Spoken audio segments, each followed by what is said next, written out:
4 নম্বর মাসালা হলো যে আপনার যদি দরুদে ইব্রাহিম মুখস্থ না থাকে তাহলে অন্য দরুদ শরীফ পড়লে কি আপনার নামাজ হয়ে যাবে? হ্যাঁ, আপনার নামাজ আদায় হয়ে যাবে।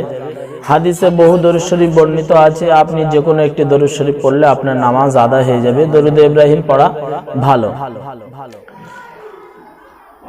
এমনকি যদি আপনি আরবি ভাষা জানেন, আরবিতে নবীজির উপরে যে কোনো দরুদ শরীফ যদি আপনি পড়েন তাহলে আপনার নামাজ আদায় হয়ে যাবে।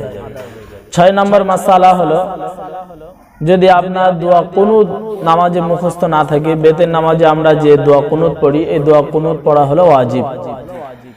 তো দোয়া কুনুত আপনি মুখস্থ করার তাড়াতাড়ি চেষ্টা করবেন। আর যদি যতদিন না আপনার মুখস্থ না হয় ততদিন আপনি দোয়া কুনুতের জায়গায় রব্বানা আতিনা ফিদ দুনিয়া হাসানাতাও ওয়া ফিল আখিরাতি হাসানাতাও ওয়া কিনা আযাবান্নার এই দোয়াটা আপনি পাঠ করবেন, আপনার নামাজ আদায় হয়ে যাবে। কিন্তু আপনি দোয়া কুনুত মুখস্থ করার চেষ্টা করবেন।